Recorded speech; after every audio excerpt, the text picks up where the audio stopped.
very careful. Every step has been very deliberate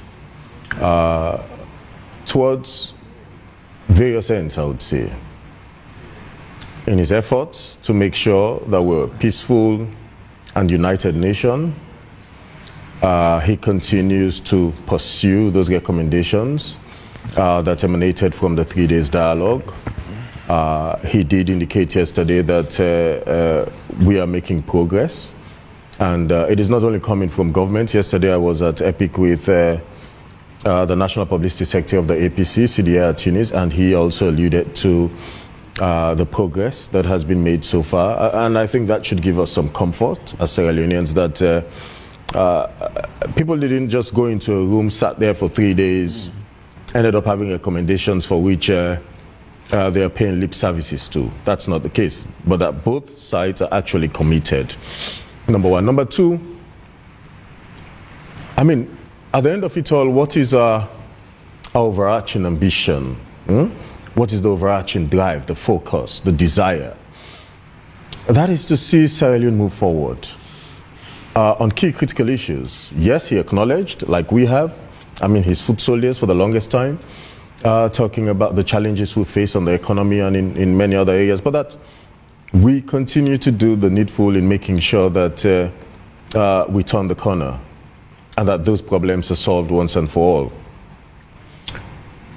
But that is separate and distinct. Those two I have mentioned is separate and distinct from what relates to law and order. That those responsible for the attempted coup on the 26th of November definitely will face the full force of the law. And he has not wavered one bit. So him speaking to the family members of those we lost on the 26th of November wasn't necessarily meant for them. It was meant for every single Sierra Leonean, giving us that assurance and the assurance that we need.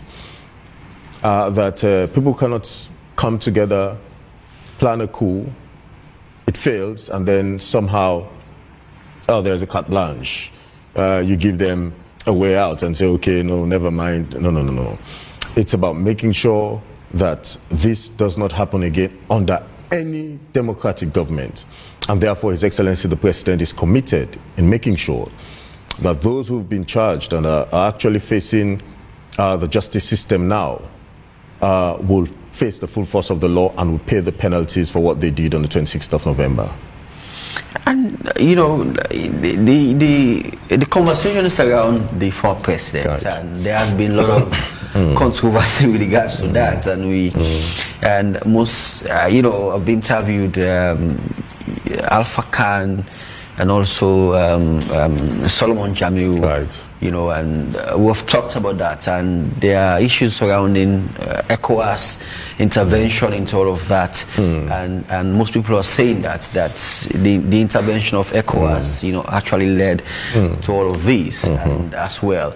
And most people are saying that the president, you know, will not, you know, in this situation because of the magnitude of the issue, which speaks about treason and as well. So what prompted the president or government, you know, to say, okay, the former president, we are, or the courts, the former president, we are granting you bail and also to seek medical advice, and we have other others who suspects who also are in a very critical condition as well. Well, I mean, there are two sides to the question you have raised. As it relates to ECOWAS, and that I'll come to in a minute. But let me deal with the first aspect as it relates to the law. And let me also say that whatever transpired yesterday in courts is consistent with the laws of Sierra Leone. Bring a lawyer in, and it can be any lawyer, whether 1 year standing or 35 years standing at the bar. They will tell you that whatever transpired yesterday and what has unfolded so far is consistent with the laws of Sierra Leone, full stop. When the former president was taken to the magistrate courts, The provision is clearly spelled out in the Criminal Procedure Act 120, Section 120. And that was basically to determine the threshold for committal. So the magistrate court was never going to run to conclusions, right, based on what was before it. It did not have the locus. It did not have the authority. It was there basically to determine the threshold. Now, Section 79(3) of the same Criminal Procedure Act tells you that bail is a gift from the bench. Every lawyer will tell you that it is a gift from the bench.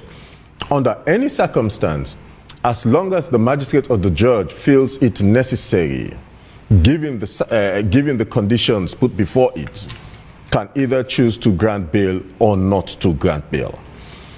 And the magistrate court did not have the locus, and so we realized that on his first appearance in court, whilst charges were being read under preliminary investigations, PI, trying to determine the threshold, his lawyers made an application at the High Court, and that was done at Samuel O. Taylor's court.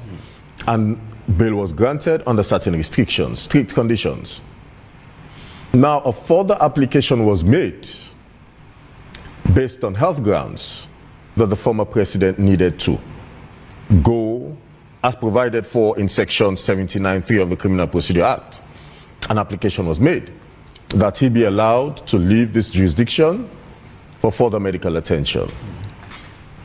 That was put before the court, and Samuel O. Taylor, in his wisdom, said, His Excellency, the former president, would be allowed to leave on health and medical grounds.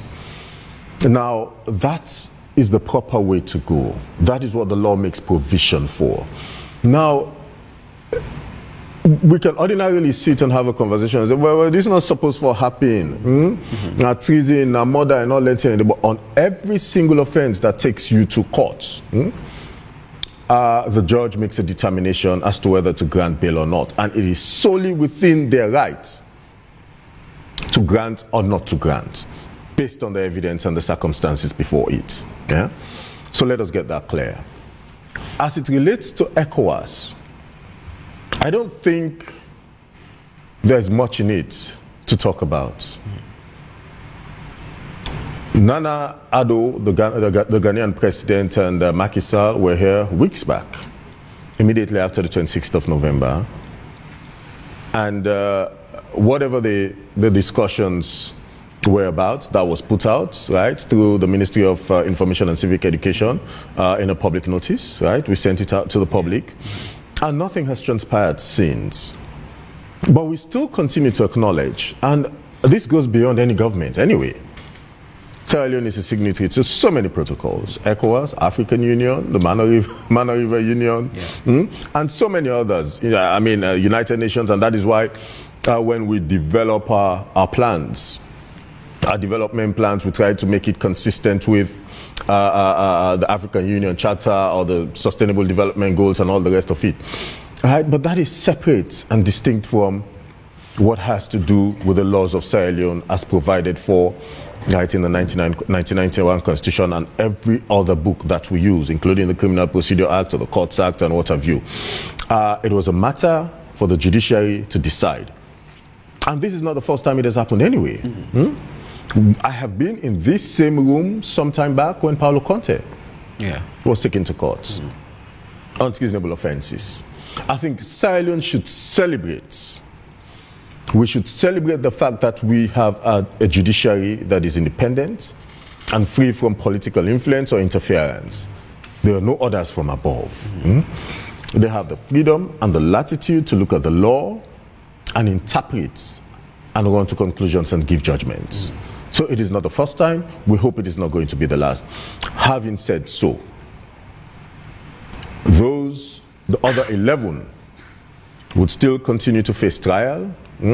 They would be charged for their offenses, would still continue to face trial, and if proven guilty, would face the full force of the law. In the case of the former president, like you heard His Excellency the President say, there is a suspension now of his trial until he returns back within this jurisdiction. So that is the case as it stands, and I don't think we should break sweats. And if before presidents don't decide to come back, say, okay, I'm still not feeling, okay to come back. Look, I mean, again, I do not want to put the cart before the horse. Okay. Right? Let us wait. He's going on medical grounds. I mean, I wish him Godspeed. I hope he recovers very soon. And he, on several occasions, has tweeted that he's willing to submit himself to the law, which he has done so far. And he has played by the books through his lawyers, making the right applications before the courts, and the courts making that determination.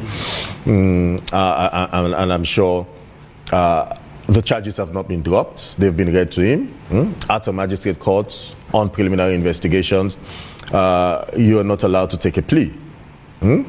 So they read the charges to you. You don't have to take a plea because the magistrate is only there to determine whether there is a mens rea and an actus rea, as the lawyers would call it, and whether you meet the threshold, and eventually it has been committed to a high court. So those have not been put aside at all. It has been suspended for medical reasons, and when it comes back, at whatever point, we will pick it up from there.